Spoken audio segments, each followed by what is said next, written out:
This is Jonathan Agioff here for Pro Boxing Fans. Delighted to be joined for the first time by unbeaten heavyweight Fabio Wardley. I do want to talk a bit about some of your sparring you've been in with. As I understand it, Tyson Fury, Dillian, Oleksandr Usyk. Yeah. Give me a sort of a breakdown of how those sparring sessions compared, especially sort of stylistically. Between them names that you named, they're all completely different sparring sessions. Completely different. With Fury, it was at the earlier parts of his comeback where he was getting ready for one of the two warm-up fights. Can't remember which.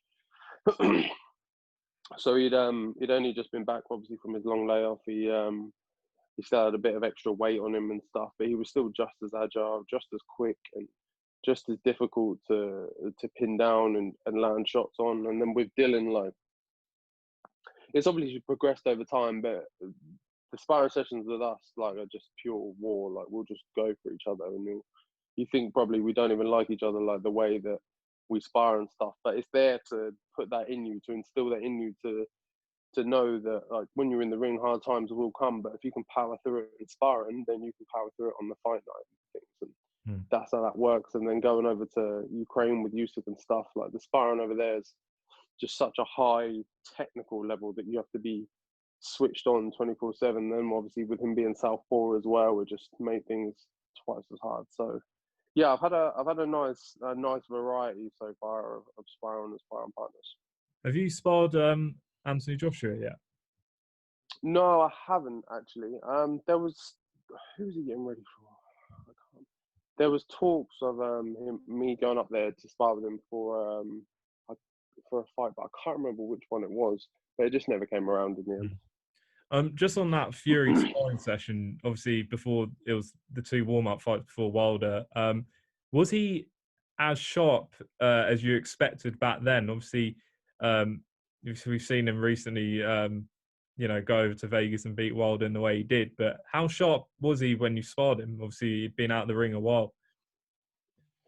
That was my first time sparring him, so there's no comparison. But he was still quick, he was still agile, he was still very light on his feet, still had that great head movement and stuff. So yeah, he didn't seem like he'd really missed a beat too much. Now, I know obviously Dillian's your manager, and you want him to get the shot that he deserves. But as a boxing fan, if we do get Fury Joshua eventually, how do you see that fight going? I see Fury winning that. I see Fury coming out on top of that. Just, I think, don't get me wrong, I was very, very, very impressed with how Joshua went about, obviously, his fight with Ruiz. It was nice to see him be able to stick to that kind of game plan and that type of clean boxing. It was good to see him make that improvement. But I think just Fury will just be too much and too confusing and just too unorthodox for him, because he has a very, not so much stiff anymore. He's dropped off a lot of weight, but very upright, a very kind of almost basic ABA amateur boxing stance that Fury style is just a nightmare for. So I think he'd come out on top. Okay, Fabio Wardley, thanks very much for coming on, giving us your time, and look forward to seeing this Simon Vallily fight pull off.